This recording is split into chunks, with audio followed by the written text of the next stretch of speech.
with some changes. The main change, of course, is with the bride in the attic scene. What was previously like the murder's hatchet bride used to cut off all the husbands' heads and stuff like that. Constance Hatchaway. Constance Hatchaway. She hashed away those heads. Yes, she did. That's right. I didn't know the name. That's cool. Yes, she had a name. Yeah. She might still. It still could be Constance Hatchaway. It's not like that's exclusive. I knew that it was Constance, I guess, because in the Halloween parties, like a couple years ago at Walt Disney World, they had like Constance's cake was a treat. You know, you could buy like a little tiny layer cake or tiered. Yeah. Anyway. Yeah. But cool. I didn't know the whole name. That's awesome. There you go. Yep. So she's been replaced. They put her with a bride that I guess I grew up with. Technically, you know, the heartbeat bride, the dum dum dum dum to the music as you're going through the attic scene. But now the technology is such to where it looks like she's levitating. She's holding the candelabra, which apparently now appears in several times throughout the Haunted Mansion now. Yes. First being, of course, in the hallway scene, and of course now in the attic scene that she's holding. And I hadn't seen video of it yet, but they say it's supposed to be showing up in the cemetery as well. It is. You know where the specter was in the tomb? Oh, yeah. They removed the specter and put the candelabra there. Okay. Yeah. I'll have to go back and the videos. I'm pretty sure that's who they got rid of. I'd have to go look again, but yeah. That's what I think. So there's a new story in line with this that brings a little bit more of a sad tale as they describe it. You know, as a woman that has lost her husbands and several husbands and whatnot. So like a lost love kind of a thing. So that's the main change that's happened when this reopens. And of course, you see her just before you see the Hatbox Ghost. So that's one of the things. And we'll talk about a couple other things. Like I'm sure we'll touch upon the gift shop that opened, Leota's Bed Bath Beyond, whatever. That kind of thing. Yeah. And the whole queue area that they reopened. But the main thing that stuck out was this bride. So what do you guys think of this? Or I guess I should let Danny go first because he's the big Haunted Mansion guy. I know, you're the Haunted show. Mansion guy. Yes. So this is probably one of the more significant changes we've had since Constance Hatchaway changed. It caught my attention. Yeah, I'm sure it did. Yeah. I don't know, man. I'm pretty torn on this. On the one hand, I appreciate Disney's attempt to honor the original intent of the bride. I think the figure looks amazing. Much better than the one before, which I never quite thought looked right. It just... Yeah, the face was kind of weird. It was something hazy about it. Yeah, it just never seemed to quite look right. I could catch what it was supposed to be doing. But I love the addition of the one-eyed black cat beside her from the original concept for the mansion. I like how they got that in there. I love the window behind her looking out into the night sky. That's really cool. And above all else, I really love knowing that I'll never have to hear the voice of one of the most unpleasant people I've ever had the displeasure of speaking to ever again in my favorite Haunted Mansion. See, there is such a thing as karma. And and if y'all have a question about that, email the show and we'll be glad to let you know what that was about. Do Patreon, of course. But on the other hand, I gotta say, as I feared when I heard about this, the scene just doesn't work near as well.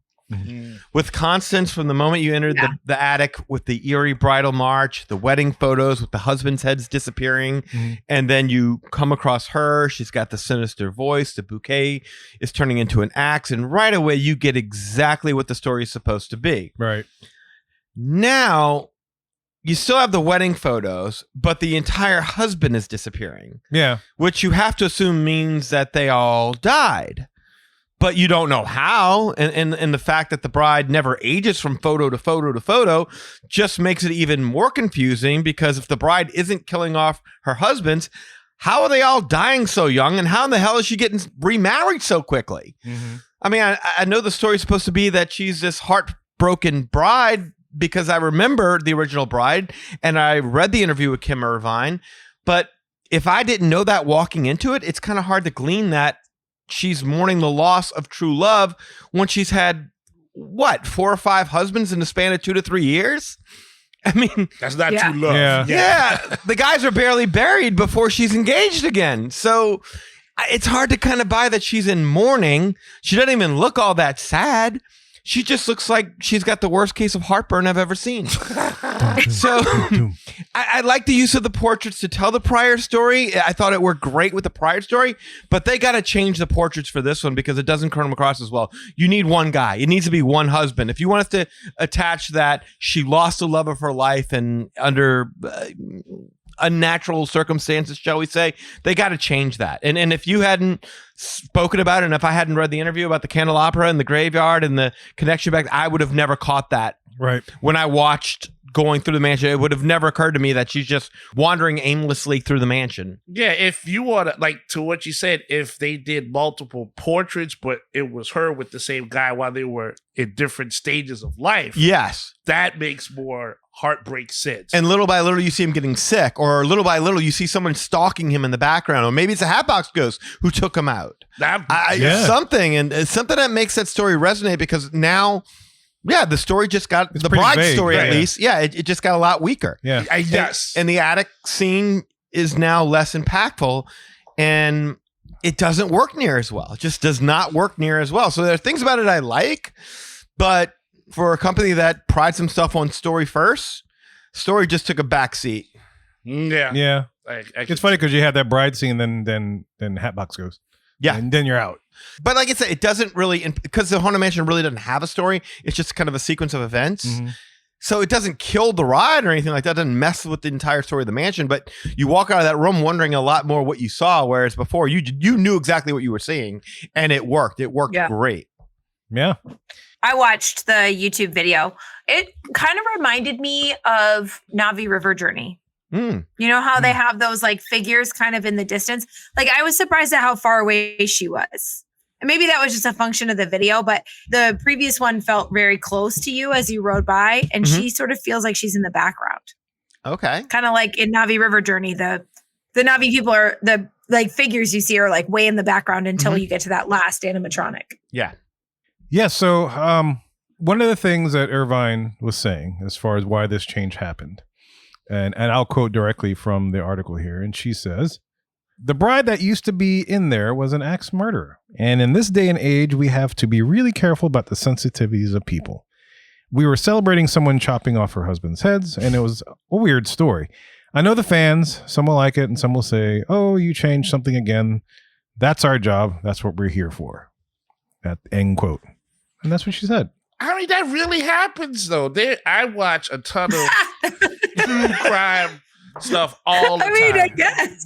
I just want to say, like, this was going to be my part. Like, as a guy that is divorced and would go through that ride all the time, I would be terrified. Like, that would have so much trauma for me. But it should. It's horror. I shouldn't be looking at that and being like, yeah, you got me again. Like, I totally was with him on board. I agree with Danny says as far as the narrative that's scary. It's supposed to be. I like the effects though of this new one, but yeah, like where's the like it needs a little spooky. Well, God forbid you feel anything but complete comfort in a haunted house. Yeah. I'm really calm here. Thank you guys. I needed a break in the air conditioning. I think that part of it's weird, and I understand not wanting to offend, and I know that's like what things are going to, but that is literally something that does go on, unfortunately. And so that's just our imitating life in that instance. And yeah, that was creepy. Like that was a very effective part. It was a clear story part, if anything. Yeah, very clear. Yeah. I mean, I guess that's a good question, Eli. Is like, if this is supposed to be like a horror ride, like that genre, if that's the idea, yeah, you're not really celebrating it. Like it's you. supposed to be scary, and you know what I mean. Like it would be like saying that making a horror movie is celebrating murder. Like, but it's a horror movie. Like it's supposed to scare you and be bad. Exactly. Yeah. And it's not like you see the actual axe murders happening. That would be maybe celebrating axe murder. True. They're just making a frightening character so you feel a little bit of tension or unease for a few moments in your journey through the mansion. Let's be fair. Madame Leona is a decapitated head in a ball. Like floating around. That's scary too. I mean, agree. The whole theme is terror. I mean, I guess what maybe she's saying is that, like, as Disney, we're going for sort of like a Mickey's Not So Scary vibe, but like then you need to change a lot more than just that scene. 100%. Like if that's the plan, if the plan is a not so scary vibe and like goofy ghosts, then like do that, but then you have to change the whole thing.